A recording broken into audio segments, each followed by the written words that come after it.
Então tá bom. Muito bem, meus queridos, nós estamos estudando 1 Pedro já há algumas semanas, boas semanas, já há alguns meses, na verdade, estamos estudando 1 Pedro. E nós começamos a estudar o miolinho de 1 Pedro, bem o meio da carta. Nós começamos a estudar o capítulo 2, versículo 11, até onde nós estamos agora, o capítulo 3, no versículo 3, que nós vamos estudar hoje, versículos 3 e 4. E por que nós estamos estudando 1 Pedro? Por que a gente começou essa série de estudos? O tema da nossa série, dessas exposições que nós temos feito em 1 Pedro é como ser um jovem cristão num mundo em convulsão. Como ser um jovem cristão num mundo em convulsão. Por quê? Porque o nosso mundo, aquilo que está acontecendo ao nosso redor, seja aqui no Brasil, seja nos Estados Unidos, seja na Europa, tem pedido respostas dos cristãos.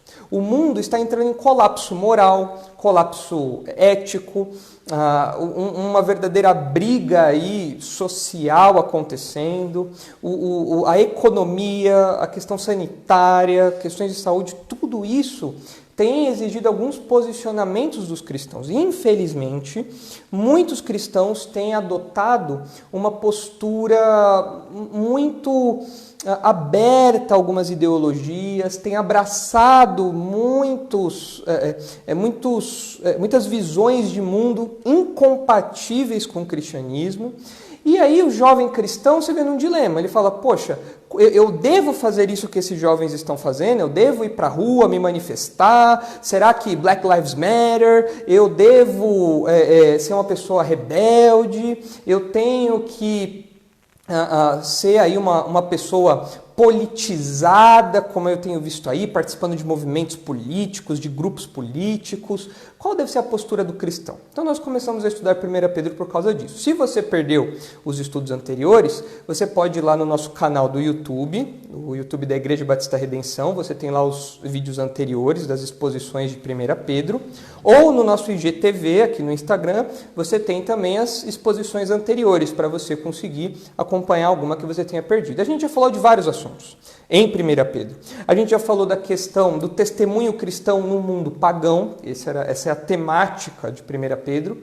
A gente já falou a respeito do cristão e da política, dos governos, a questão do cristão e do governo civil. A gente já falou do cristão no contexto profissional e a gente acabou esbarrando em algumas questões de sistemas econômicos, ideologias, esse tipo de coisa. A gente falou um pouco disso também, confere lá depois se você não assistiu. E agora nós estamos aí no capítulo 3 de 1 Pedro, estudando os versículos 1 a 6, que falam a respeito da submissão doméstica. Com submissão doméstica, eu quero me referir ao trato da esposa para com o marido. A Bíblia ensina que a esposa deve ser submissa ao marido, inclusive no contexto dos leitores de 1 Pedro. Como nós já vimos antes, pode ser que essas esposas estivessem passando por alguns dilemas porque elas eram casadas com maridos incrédulos. E elas então se questionam, peraí, eu sou uma cristã, meu marido é um não crente, como eu devo me comportar? Será que eu devo ir embora? Será que eu devo continuar me sujeitando a ele? E nós temos visto que o cristianismo não é uma religião de subversão. A fé cristã não é uma fé que subverte a sociedade, que vai para a rua, que promove passeatas. A fé cristã não é assim. A fé cristã muda a sociedade por meio do comportamento do crente individual, no seu cotidiano, e por meio da pregação da palavra de Deus. Então isso é um apanhado de tudo que a gente tem visto, e hoje a gente vai caminhar mais um pouquinho, tá ok? Tudo certo aqui nos celulares? Ok.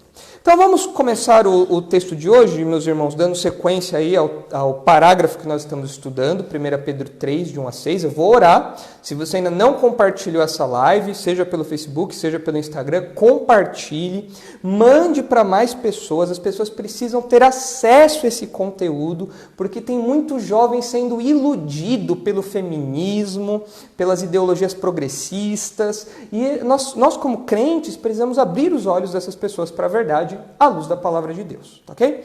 Vamos orar e na sequência eu começo a exposição dos 2 versículos que vamos estudar hoje.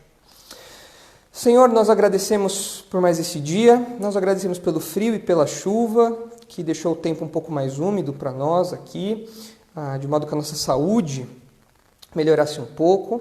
Nós queremos pedir que o Senhor continue a nos proteger, que o Senhor venha prover tudo aquilo que precisamos, como o Senhor já tem feito.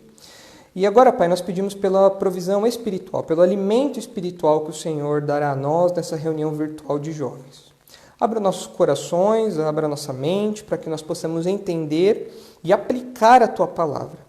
De modo que nós deixemos as ideologias do mundo lá fora, longe, Pai, da igreja, longe das nossas vidas, para que nós possamos ter um comportamento cristão exemplar no meio de uma sociedade pagã, no meio de um mundo que está convulsionando.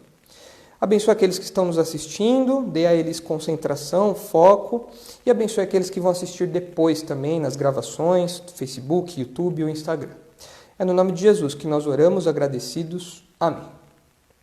Muito bem, gente, nós estamos estudando o parágrafo de 1 Pedro 3, versículos 1 a 6. Eu vou ler aqui e eu vou falar o que nós já vimos até aqui. Olha só, 1 Pedro 3, de 1 a 6 diz assim: Mulheres, sede vós igualmente submissas a vosso próprio marido, para que, se ele ainda não obedece à palavra, seja ganho sem palavra alguma por meio do procedimento de sua esposa, ao observar o vosso honesto comportamento cheio de temor. Não seja o adorno da esposa o que é exterior, como frisado de cabelos, adereços de ouro, aparato de vestuário. Seja, porém, o homem interior do coração, unido ao incorruptível traço de um espírito manso e tranquilo, que é de grande valor diante de Deus. Pois foi assim também que a si mesmas se ataviaram outrora as santas mulheres que esperavam em Deus, estando submissas ao seu próprio marido, como fazia Sara, que obedeceu a Abraão, chamando-lhe Senhor, da qual vós vos tornastes filhas, praticando o bem e não temendo perturbação alguma. Então esse é o parágrafo que nós estamos estudando. Nós já vimos os versículos 1 e 2, onde nós falamos a respeito de um testemunho prático da mulher cristã, a esposa cristã, ela tem um testemunho prático, é um testemunho que Pedro focaliza muito nas ações, no modo de agir, no comportamento da esposa cristã, dentro de um contexto doméstico onde há um marido incrédulo, o valor desse testemunho prático. Nos versículos 3 e 4, nós veremos hoje que esse testemunho cristão da esposa para o marido incrédulo é um testemunho valoroso. É um testemunho que mostra o que realmente deve ter valor para a esposa, aquilo que realmente deve ter valor para um cristão e aquilo que tem valor, real valor aos olhos de Deus. É um testemunho valoroso.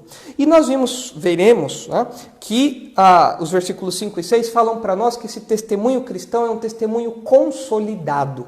É um testemunho que tem exemplos históricos que mostram a validade desse testemunho, que reforçam a eficácia e o valor desse testemunho ao longo da história. E a nossa mensagem central, que baseia esses pontos, essas características do testemunho cristão, é a seguinte: a submissão doméstica é uma poderosa ferramenta de testemunho cristão. Essa é a nossa mensagem central, que abrange os versículos 1 a 6. A submissão doméstica, ou seja, a submissão do contexto doméstico dentro de casa, na menor esfera aqui que Pedro trata agora. Ele já falou dos governos, já falou do ambiente profissional, e agora ele está falando do trato entre esposa e marido. Dentro dessa esfera, a submissão doméstica é uma poderosa ferramenta de testemunho cristão. Testemunho este que é prático, valoroso e consolidado. E nós já vimos os versículos 1 e 2 semanas atrás, estudamos durante 2 semanas esses versículos, você pode acompanhar nos estudos anteriores que ficaram gravados. E hoje nós vamos ver os versículos 3 e 4. Nós vamos mostrar aqui, Pedro vai nos mostrar aqui, que o testemunho cristão no contexto doméstico, ao se submeter ao seu marido, mesmo que ele seja não crente, a esposa cristã mostra o que é realmente valoroso para ela, o que é realmente importante e também o que é valoroso diante de Deus, o que tem valor diante de Deus nesse contexto e nessa prática da submissão cristã, que é a palavra que orienta toda essa parte que nós estamos estudando aqui, lá do capítulo 2, versículo 13, e vai até o versículo 7 do capítulo que nós estamos estudando, 1 Pedro 3. Então é uma parte bem grande que valoriza a submissão cristã. Vamos nos concentrar, então, nesse testemunho valoroso. Os versículos 3 e 4 dizem para nós o seguinte, vou ler novamente. Não seja o adorno da esposa o que é exterior, como frisado de cabelos, adereços de ouro, aparato de vestuário.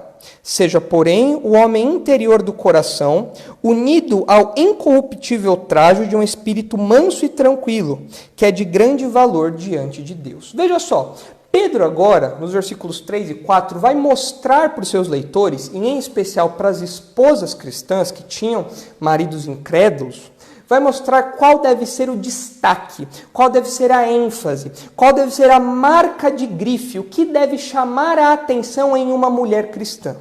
No convívio conjugal ali, no convívio entre marido e mulher, algo deve ser o destaque na mulher. O homem, o marido, deve olhar para a mulher e falar, nossa, isso chama a minha atenção.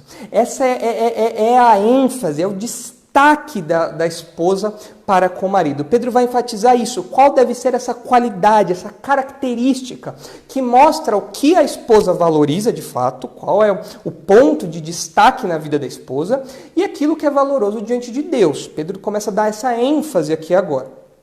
A palavra que Pedro usa no versículo 3, ele fala, não seja o adorno da esposa. Tal. Essa palavrinha adorno é o que rege essa seçãozinha de 2 versículos. Porque a palavrinha adorno aqui é um enfeite, é um adereço, é algo que serve para embelezar. A palavrinha que Pedro usa aqui é a palavrinha cosmos, que nós conhecemos, geralmente a tradução, como mundo, né? Cosmos. Mas cosmos também pode ter um sentido de enfeite, de adereço, de algo que é usado para embelezar, para enfeitar. Por quê, né? Por exemplo, a palavra cosmos é a que dá origem a uma palavra do universo feminino que é cosmético.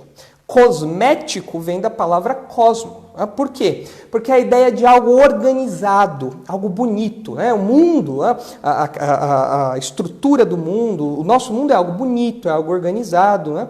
E a ideia da palavra é organização, beleza, algo feito direitinho. E o cosmético nada mais é do que a mulher tentar arrumar o caos que está na sua cara, colocando em ordem as coisas. Essa é a função do cosmético. Ela acorda de manhã, está lá o caos, ela coloca aquilo em ordem, ela embeleza a sua cara. Por isso que ela usa o cosmético, para organizar, para embelezar, para ajeitar as coisas. Então Pedro fala assim, olha, existe um adereço. Existe um enfeite que a mulher usa, que a mulher deve usar, que deve ser o destaque, algo que realça, que ressalta alguma coisa na mulher, o que deve ser o destaque dela.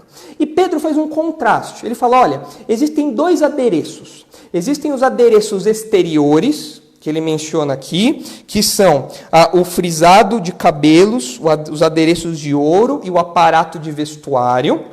E ele fala, esses são os adereços exteriores. E existe um adereço, um enfeite interior.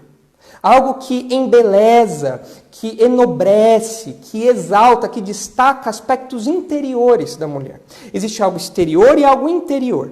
Os apetrechos, né, os enfeites, os adereços exteriores que Pedro cita aqui, são conhecidos do universo feminino. Você, mulher que está me assistindo, você conhece essas coisas. Eu, como homem, e os homens que estão nos assistindo também, para mim são palavras que não significam muita coisa assim. Eu não saberia desenhar isso, eu não saberia descrever isso aqui. Mas vocês, mulheres, sabem o que é ter que enfeitar o cabelo, usar joias, roupas, né? Toda uma preocupação com o guarda-roupa e tal. Esses são os adereços exteriores. Pedro cita 3. Ele fala do frisado de cabelo, que são os penteados. E desde aqueles dias, os penteados das mulheres eram valorizados. Ainda hoje né? Mas naquele tempo parecia que tinha um fator social a mais. Por quê? Por exemplo, na Roma Antiga, os penteados femininos tinham uma ligação muito próxima com o status social da mulher. Quanto mais elaborado fosse um penteado, quanto mais demorado fosse o processo para executá-lo, e quanto mais custoso, mais caro fosse aquele penteado, melhor era. Significava que a mulher tinha uma condição social melhor. Se você jogar na internet depois, você vai ver que o comum, a moda da época, era você usar, as mulheres usarem, né, um cabelo comprido, com tranças, ou até alguns cachos. Você vai ver na internet, se você digitar lá, existem estátuas de mulheres romanas com a frente toda cheia de cachos e tal. E para prender esses penteados aí, as mulheres usavam muitas vezes fitas de ouro, alguns enfeites ali de ouro, para dar a base, para sustentar os seus penteados, para manter o cabelo no lugar. As mulheres hoje usam também adereços aí, apetrechos, para conseguir manter os penteados no lugar. Você vai no casamento, você vê a mulher lá com um penteado todo diferente e um detalhezinho, uma joia no cabelo que ajuda não só a embelezar, mas a também manter o penteado, enfim. Isso já acontecia nos dias de Pedro. Ele tinha uma conotação social muito forte, o penteado de uma mulher. Toda vez que a mulher, por exemplo, era casada e ela queria mostrar decência, ela usava o véu. Por que o véu? Porque além de ser um status social, o cabelo também era considerado uma parte extremamente erótica do corpo feminino. Era uma parte que chamava muito a atenção dos homens. Então a mulher, para transmitir decência, para virgindade, né, ela usava o véu, a fim de cobrir o seu cabelo e não despertar o interesse dos homens. Algumas culturas tinham esse uso do véu com esse objetivo. Toda vez que eu vejo essa história de penteado grande e tal, eu me lembro eu sempre comento com os jovens desse episódio, daquela série Todo Mundo Odeia o Chris, em que a Rochelle, a mãe do Chris, aquela que fala que o marido tem 2 empregos e tal, a Rochelle, ela, com aquela amiga cabeleireira dela, ela decide participar de um concurso de cabelo. E elas montam lá vários cabelos, então tem o penteado Poseidon, onde elas montam as pessoinhas de cabelo, tem o penteado Torre Eiffel, o penteado helicóptero, tem o penteado tsunami, que mexe o cabelo assim, né? Faz uns negócios lá. Esse episódio é muito engraçado. E isso já acontecia no primeiro século. Você já tinha esses penteados até exagerados, né? Agora, além desse recurso, desse apetrecho, desse enfeite que Pedro destaca aqui, algo exterior, ele também fala dos adereços de ouro, que são as joias. Isso aí nós conhecemos, né? Você tem anel, colar, pulseira, acessórios que as mulheres às vezes usavam como umas tornozeleirazinhas de joias também. Você tinha vários brincos, vários apetrechos, várias joias de ouro, de pedras preciosas, de prata, que eram utilizados para embelezar e também para mostrar o status social da mulher. E Pedro também cita o aparato de vestuário, que são as roupas. A moda têxtil, o corte, a alta costura, né, também mostrava o status social de uma mulher, o tecido que ela usava, o corte do tecido, a disposição da roupa, o luxo da roupa ou a simplicidade. São coisas que até hoje existem no contexto feminino e já existiam aqui nos dias de Pedro.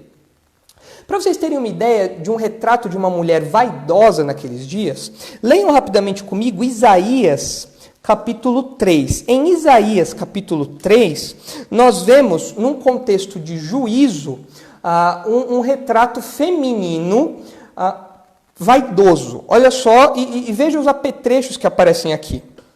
Isaías 3, versículo 16, olha só.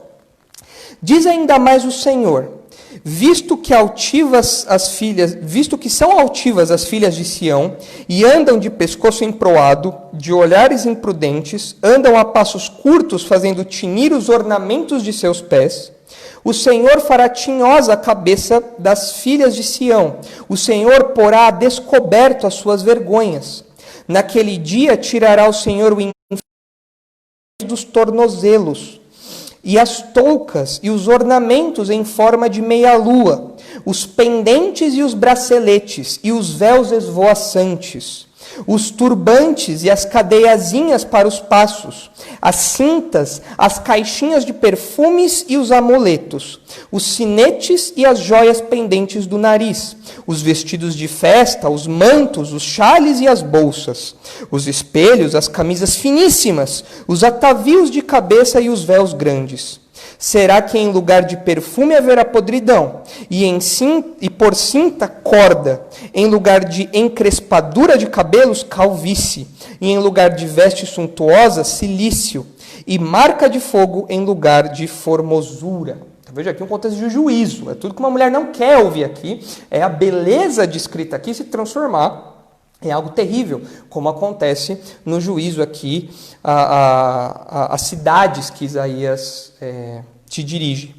Agora veja que é Judá e Jerusalém. Jerusalém, né, capital de Judá, do reino de Judá. Agora veja só, a gente percebe toda essa riqueza, toda esse glamour, esse luxo das mulheres, ainda hoje, já naqueles dias, nos dias de Isaías a gente percebe isso, nos dias de Pedro existe isso também, dentro, fora da igreja, é uma questão do universo feminino. Agora, o que Pedro está contrastando aqui, ele fala assim, olha, o que deve ser o destaque de vocês, o que deve ser aquilo que realmente é valioso, precioso a vocês, aquilo que chama a atenção em vocês, não deve ser essas coisas. Não deve ser o penteado top, não deve ser a joia caríssima, não deve ser a roupa da mais alta costura, não é isso que deve ser o destaque de vocês, não é essa que deve ser a ênfase de vocês. Qual que é o enfeite que deve ser a ênfase, o que realmente deve embelezar a mulher? Em que Pedro fala no versículo seguinte. É algo interior. Ele fala no versículo 4.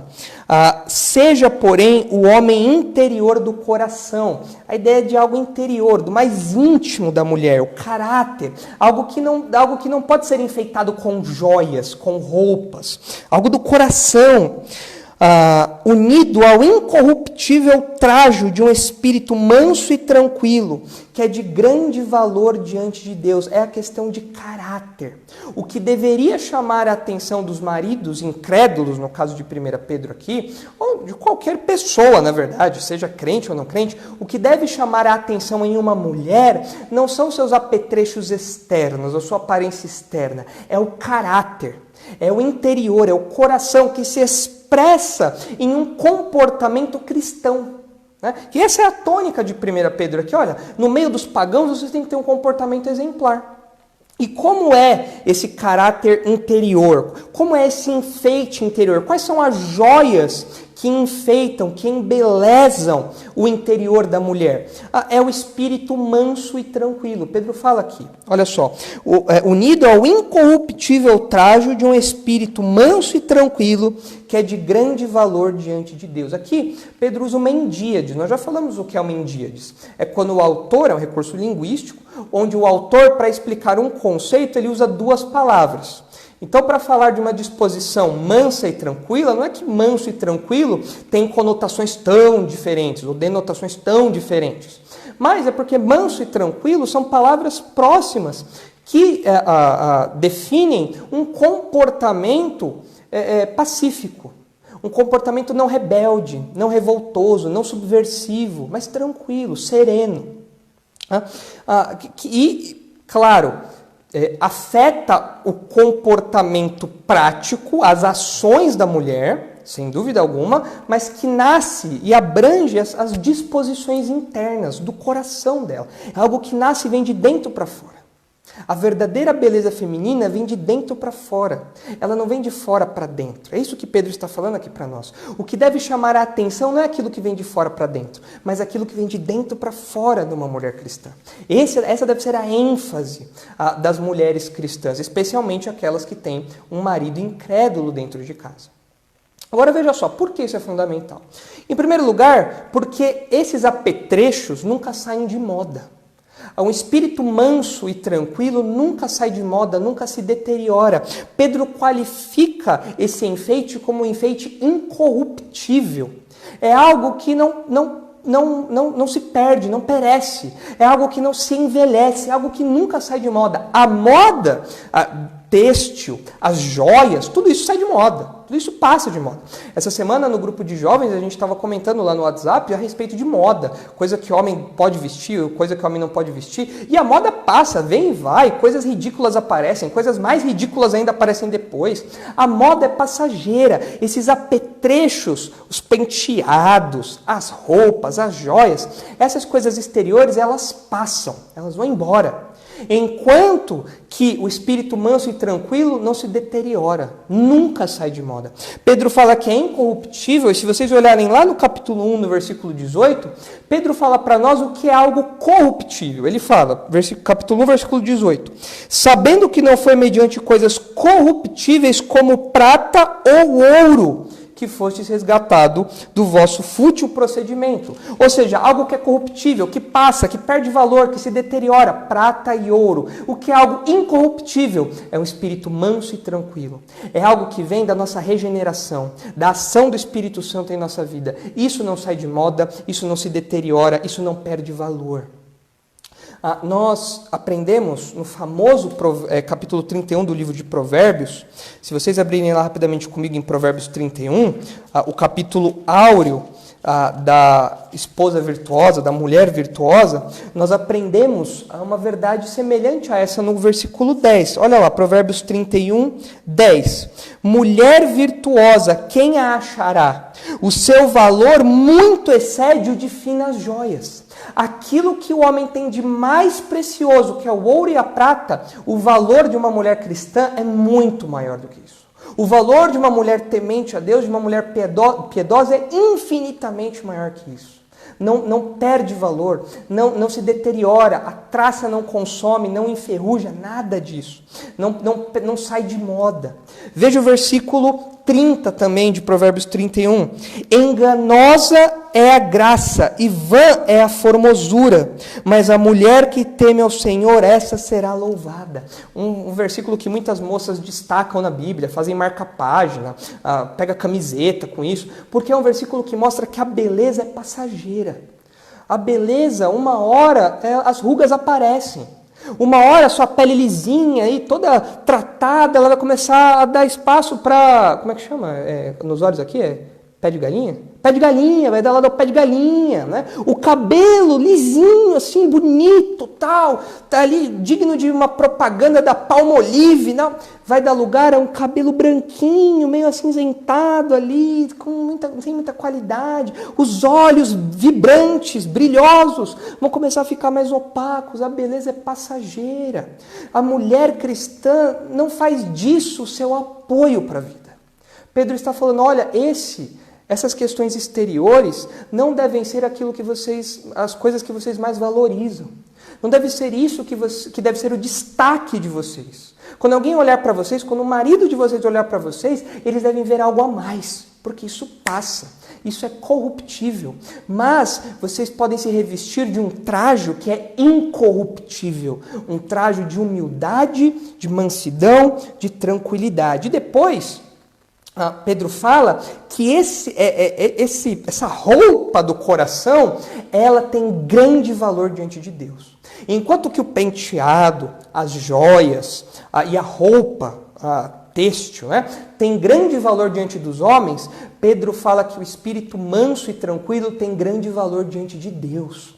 É isso que Deus valoriza. E nós nos lembramos lá de 1 Samuel, capítulo 16, versículo 7, quando Deus fala, o homem vê o exterior, mas Deus vê o coração.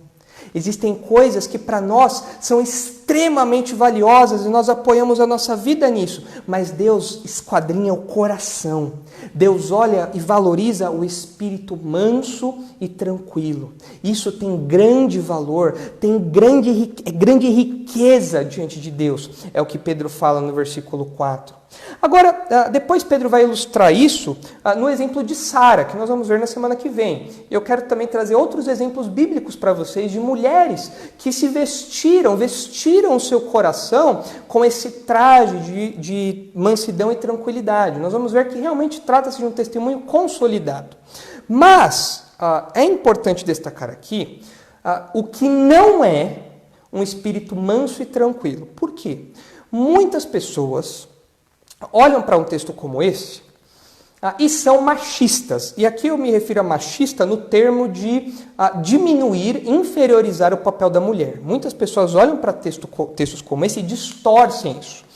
Eu soube de um caso de um rapaz que ele estava atrás de uma namorada e um dia ele comentou com seus amigos, falou, olha, eu quero casar com uma moça que saiba tocar piano, que seja bonita e tal. O pessoal falou, mas por que ela tem que saber tocar piano? Não, ela tem que saber tocar piano porque quando eu estiver nas reuniões com os meus amigos, ela vai nos servir e aí depois ela vai ao piano e vai ficar tocando músicas enquanto nós ali estamos conversando.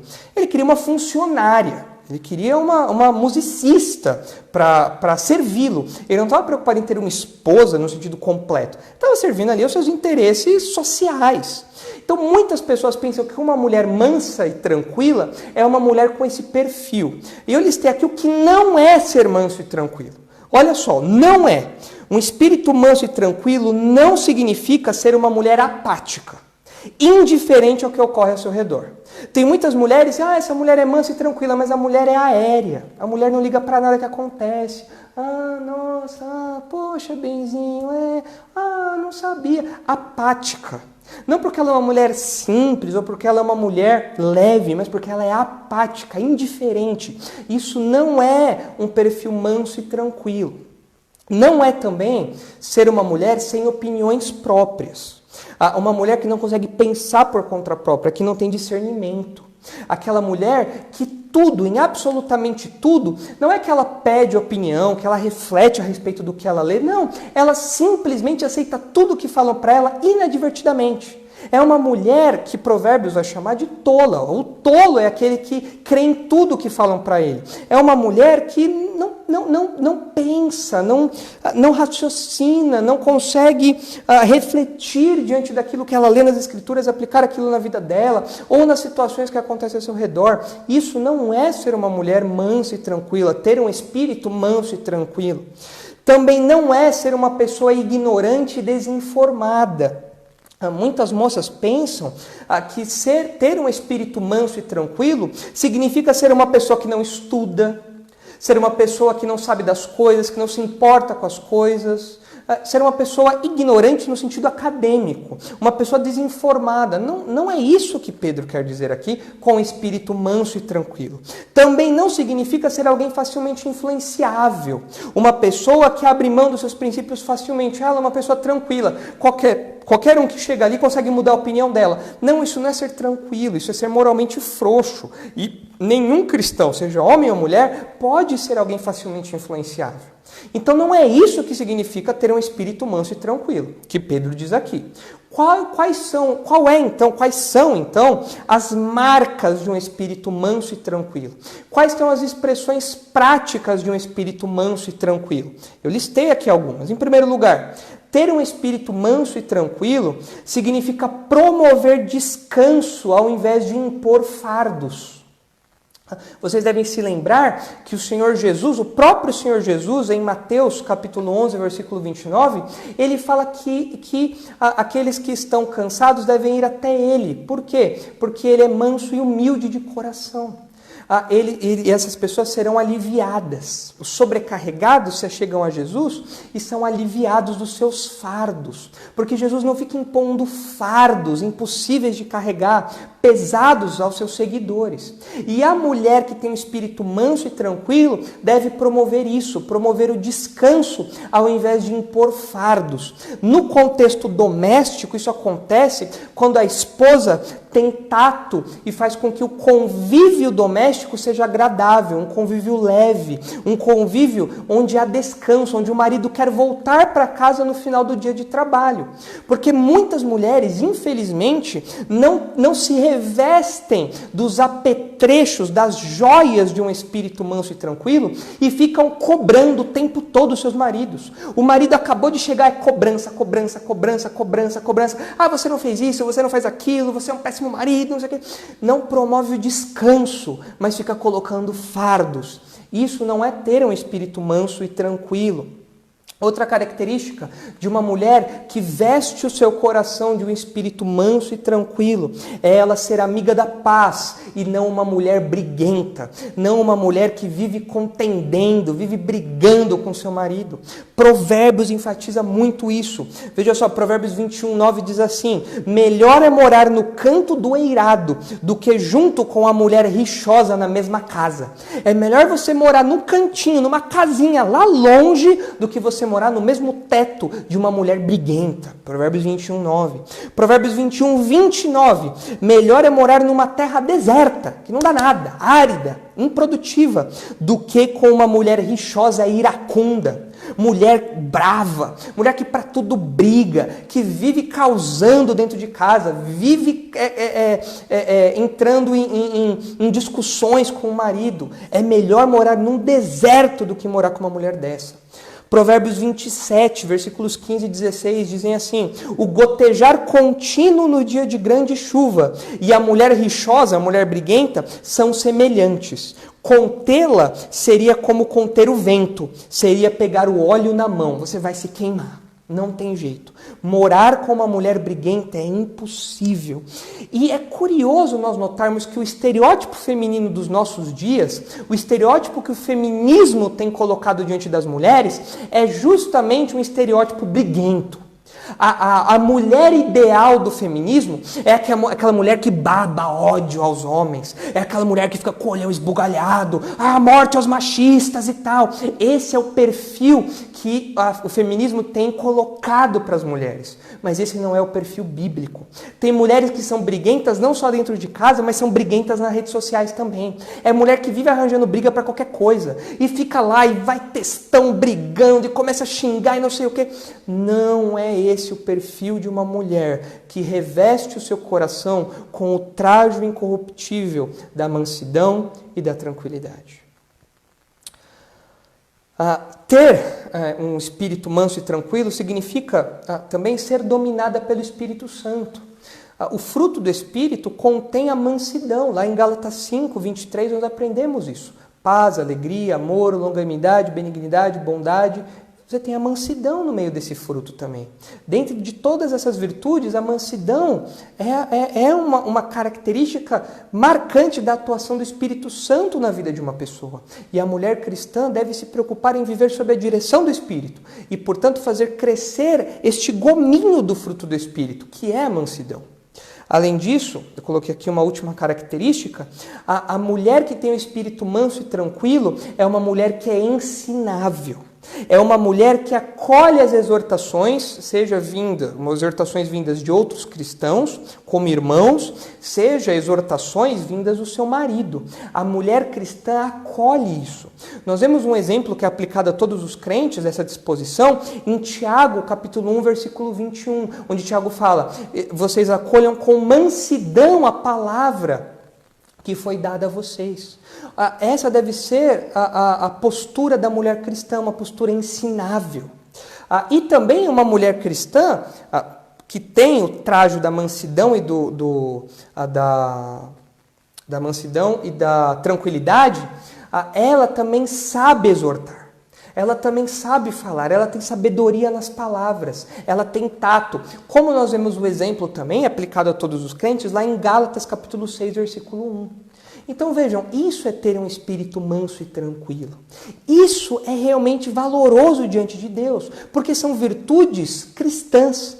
São virtudes produzidas pela ação do Espírito Santo. São virtudes que refletem o caráter do próprio Deus e por isso não perdem valor, não saem de moda, são valores eternos. São virtudes eternas, porque são atributos do próprio Deus, que são produzidos numa mulher que valoriza isso, que enfatiza isso, que faz com que essa seja a marca de grife da sua vida. Em resumo, o que Pedro nos ensina aqui nesses 2 versículos é que a mulher não é alguém rebelde, não é alguém subversiva, não é alguém afrontadora, não. A mulher impacta positivamente o seu contexto doméstico, mesmo onde há um marido incrédulo. Ela impacta positivamente esse contexto por meio das suas ações que decorrem de um espírito manso e tranquilo. E quem sabe, eventualmente, isso se torne um atrativo para que o marido venha até o Evangelho, como Pedro fala aqui. por meio de, sem usar palavra alguma, por meio do comportamento, o marido incrédulo seja salvo. Quem sabe?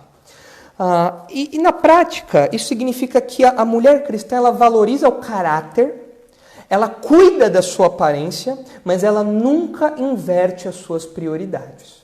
E pensando nisso, aqui no que Pedro nos diz, eu quero fazer um alerta a você.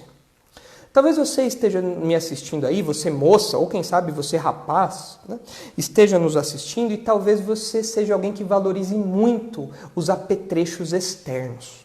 Você valorize muito os enfeites exteriores, as joias, o ouro, o status, as roupas, e talvez você ache que isso é o que preenche o seu coração.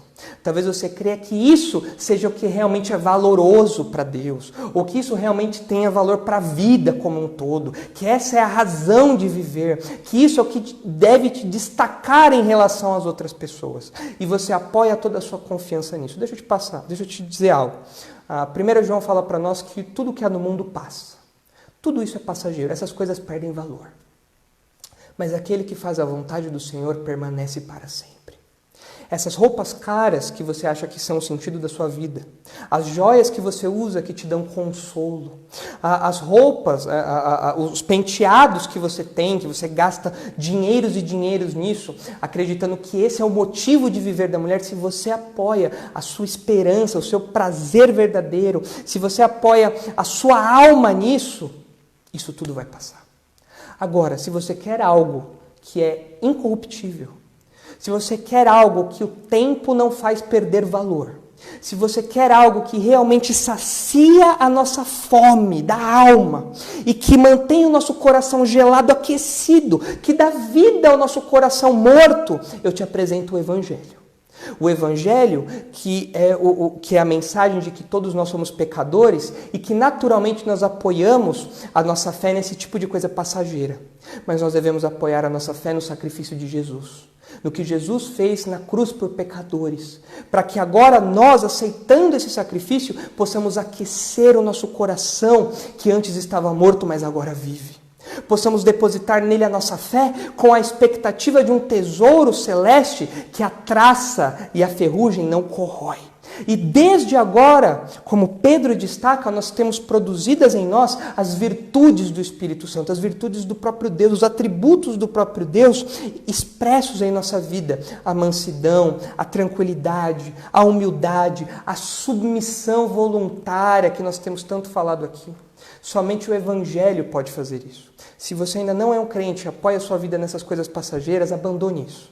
Abandone isso, você vai passar e vai perecer eternamente junto com essas coisas. Apoie-se no Senhor Jesus e na fé, no Filho de Deus, para que você seja salvo e tenha uma fé incorruptível e tenha adornos interiores incorruptíveis.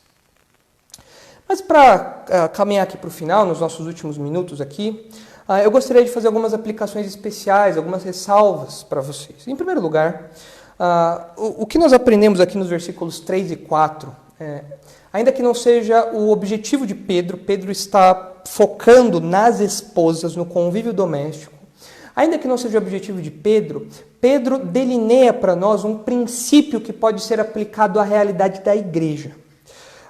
Nós percebemos que a mulher cristã não ganhará o seu marido incrédulo por meio de aparências, por meio de roupas caras, por meio da grife têxtil.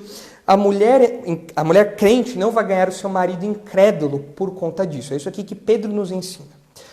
E por que isso? Bom, é muito simples, porque o cristianismo é uma religião que não é de aparências, mas é de caráter. É uma religião simples. Não é uma religião suntuosa em termos visuais, como era o judaísmo.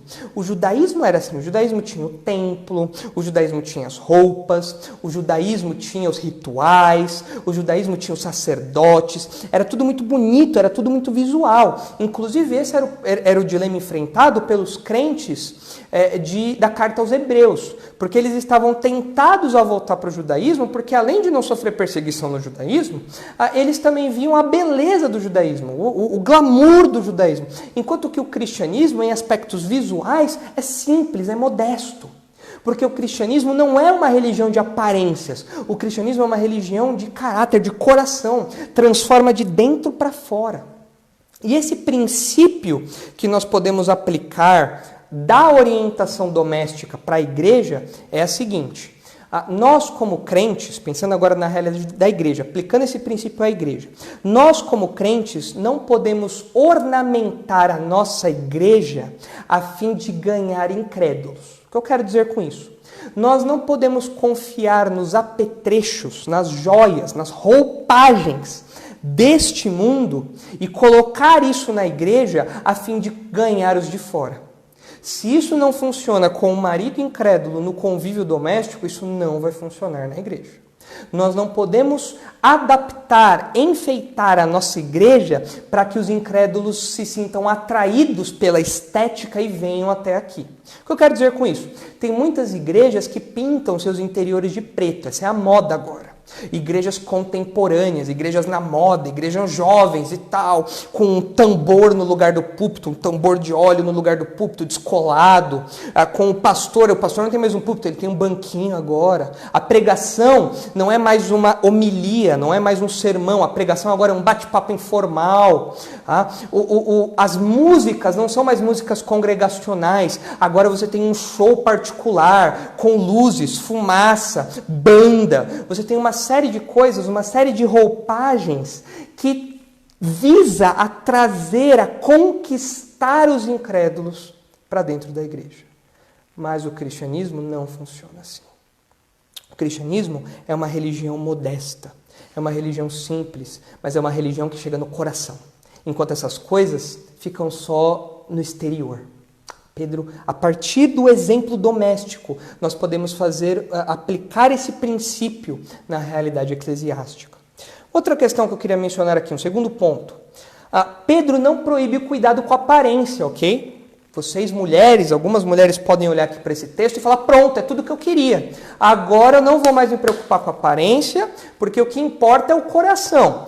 Pedro não está falando para você, moça, ser uma desleixada, ou para você, rapaz, ser um desleixado. Inclusive, tem muitas igrejas pentecostais que proíbem as mulheres de usar batom, joias, e chamam as mulheres que usam isso de Jezabel. Falam, quem usa isso é Jezabel, sua Jezabel. Onde já se viu usar um batom, coisa do diabo, Jezabel e tal. E as mulheres, muitas mulheres, especialmente do meio pentecostal, vivem uma espécie de rejeição de qualquer tipo de cuidado com a aparência. E não é isso que Pedro está falando aqui. Não há nada de intrinsecamente mal de um batom, numa maquiagem, numa roupa bonita, numa joia, não tem nada de errado nisso. O que Pedro está falando aqui é que as mulheres não devem fazer disso o seu principal destaque, a razão da sua vida, o que chama a atenção, inclusive, do seu marido. Não é isso que deve ser a marca de grife da mulher cristã, tem que ser o seu caráter. Pedro está aqui equilibrando as coisas. Muitas moças, muitas mulheres, até casadas, acreditando nesse discurso de que o que importa é o coração e, portanto, eu não vou cuidar do meu corpo, tem mulher e tem rapaz também que não toma banho, que fica ali dias sem tomar banho. E eu não estou falando, na Europa pode, não estou falando da Europa, estou falando do Brasil. A mulher sua o dia inteiro e não toma banho. Tem mulher que não lava o cabelo, não cuida do cabelo. Você olha para o cabelo, aquele cabelo ceboso, aquele cabelo horrível, aquele cabelo que, nossa, parece que está escorrendo óleo do cabelo. Tem lá uma fábrica da Lisa, né, no cabelo da mulher, nojento. Mas o que importa é o coração. Não é isso que Pedro está falando aqui. Tem homem, tem mulher que não usa desodorante. Não, o que importa é o coração. Meu irmão, acorda, por favor. Tem gente que não escova o dente, vai falar com as pessoas com um bafo insuportável, um mau hálito terrível. Não, mas o que importa é o coração. Às vezes, meu irmão, minha irmã, é por isso que você está solteiro, solteira. Porque você não cuida o mínimo do seu corpo. Não usa uma roupa adequada. Não é questão só da roupa ser brega. Porque essa questão de moda, eu também concordo que isso daí é muito perigoso. Mas tem uma roupa adequada para as ocasiões. E tem gente que não se preocupa com isso, porque o que importa é o coração. Não é esse extremo que Pedro nos ensina aqui. Pedro está nos ensinando valores, equilíbrio. A vida cristã é uma vida de equilíbrio. E nós não podemos ter uma visão dualista que fala, né, uma visão helenista, que fala que o corpo é mau, que a matéria é má, que o corpo não tem que ser cuidado, que o corpo é a prisão da alma e só o espírito tem que ser cuidado. Na mentalidade cristã, expressa especialmente em 1 Coríntios, não é assim. Para o crente, espírito e corpo, os dois têm que ser cuidados, os dois devem ser tratados, os dois devem receber atenção. E nós percebemos motivos na Bíblia para isso. Em primeiro lugar, nosso Deus é um Deus de beleza e ordem. Nós falamos lá no começo que a palavra cosmético vem da palavra cosmo, que significa algo bonito, algo organizado. E nós olhamos para o cosmo ao nosso redor, para o universo que Deus criou, e nós percebemos um universo bonito e organizado.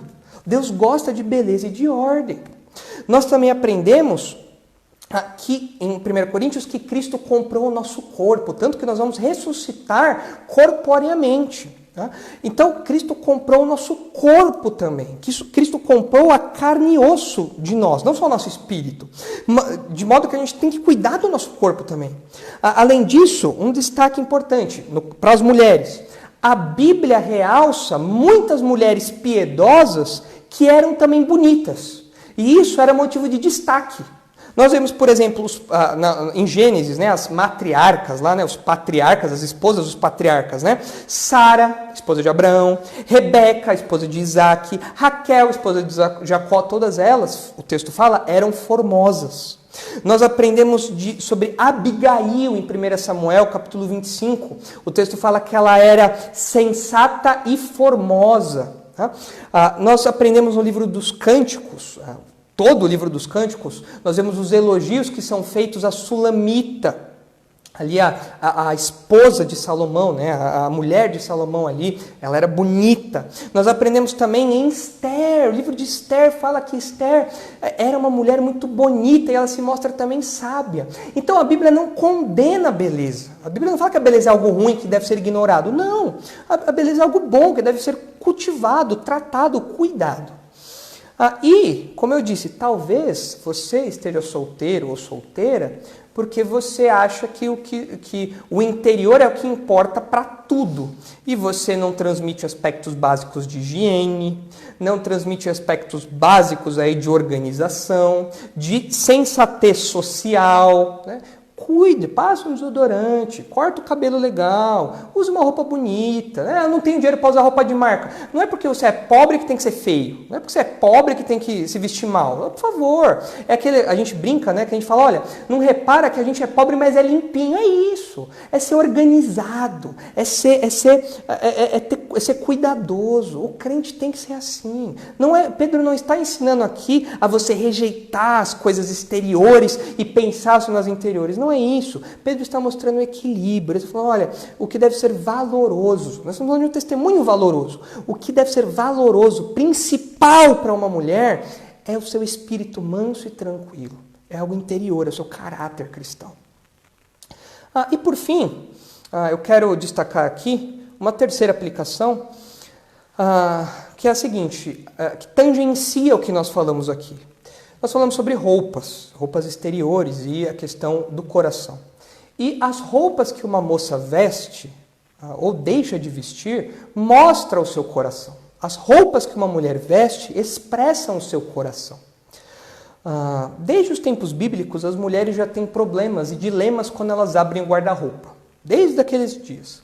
E é por isso que a mulher cristã, ela encontra na Bíblia princípios supraculturais. Ou seja, princípios que se aplicam ao guarda-roupa da mulher do primeiro século e princípios que se aplicam ao guarda-roupa da mulher do século XXI.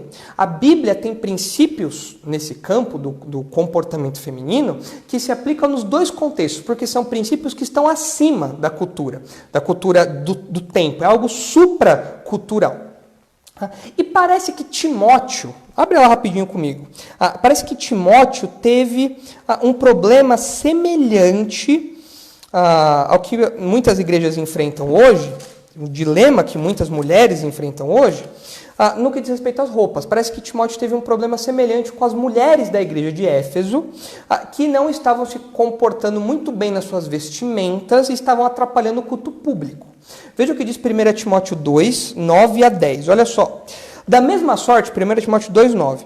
Da mesma sorte que as mulheres em traje decente se ataviem com modéstia e bom senso, não com cabeleira frisada, Pedro cita isso também, e com ouro, aquele enfeite que eu mencionei para vocês, ou que elas colocavam para sustentar o penteado, né? Ou pérolas, aqui as joias, ou vestuários dispendiosos, porém com boas obras, como é próprio às mulheres que professam ser piedosas. De novo, Paulo fala aqui para Timóteo, olha Timóteo, tem mulheres que estão causando aí, que estão atrapalhando o culto público. Elas chamam a atenção mais para a roupa dela, faz o palco, faz a igreja de palco para um desfile de moda e estão tirando o foco do que é o culto público.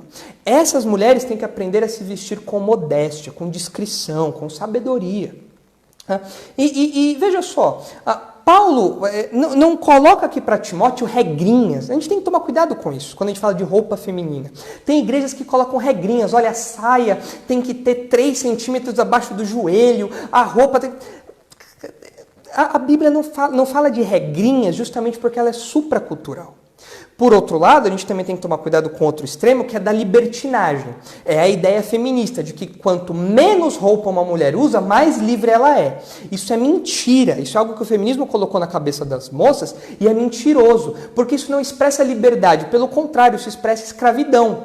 Porque isso torna a mulher um objeto sexual, de desejo dos outros homens, e isso faz com que a sociedade seja chocada. O objetivo é chocar. 5 minutos? O objetivo é chocar a sociedade com essas roupas curtas, ou quando nem roupas usam. Nós temos que fugir disso. De fato, como o pastor John MacArthur fala naquele livro 12 Mulheres Extraordinariamente Comuns, acho que esse é o novo nome do livro, realmente, onde o paganismo chega, o status da mulher cai. A mulher é diminuída a um objeto sexual. E é o que a gente vê hoje no feminismo. O feminismo faz isso. Então a gente tem que tomar cuidado com os extremos, porque a Bíblia não fala de regrinhas. A Bíblia traz princípios supraculturais, que se aplicam a qualquer cultura de qualquer tempo. Não é? E se a gente olhar para as palavras que Paulo usa aqui em 1 Timóteo, a gente tem alguma dica disso. Olha só, ele fala que as mulheres têm que se vestir com decência. É a palavra cosmio, é a palavra cosmo, né? Tem relação ali na raiz da palavra cosmo, que nós já vimos lá em 1 Pedro. Qual que é a ideia? É a ideia de ser uma roupa ordeira, né? Uma roupa decorosa, uma roupa que está alinhada, organizada, que está de acordo com o decoro, algo respeitoso, algo apropriado. Isso é se vestir com decência. O texto fala também de modéstia, aqui em 1 Timóteo 2, da mulher se vestir com modéstia. A palavra usada aqui carrega uma conotação de vergonha. A ideia de você olhar para baixo, de você abaixar os olhos, de você sentir vergonha, de você ficar corado. Você deve se lembrar que a primeira reação que Adão e Eva tiveram no Jardim do Éden foi sentir vergonha, né, da nudez deles. Então, a roupa da mulher tem que ela tem que ter uma aversão a qualquer coisa que denote sexualidade, que aponte para a sexualidade. A mulher tem que fugir disso. O corte da roupa, o quanto a roupa está apertada ou não, ela não pode despertar nada lascivo no homem. E o texto fala de discrição. Que é a ideia de sobriedade, de moderação, de domínio próprio. Alguém que não se guia pelas paixões. Né? Aqui, paixões sexuais. Né? Alguém que não dá livre curso para os seus instintos aí e usa roupas de modo inconsciente, de modo vulgar. Mas alguém que tem domínio, consciência, sabedoria, temperança, equilíbrio nas suas roupas. Né? Alguém que é prudente no uso das suas roupas. Bom, se você é uma moça muito bonita, mas não se veste nesses termos aqui, eu quero terminar lendo para você Provérbios 11, 22, que diz assim: como anel de ouro em focinho de porco, assim é a mulher bonita, mas indiscreta. As suas roupas falam muito do seu coração. Vista o seu coração com o trajo incorruptível da mansidão e da tranquilidade. E assim, o testemunho cristão doméstico será uma grande ferramenta usada por Deus.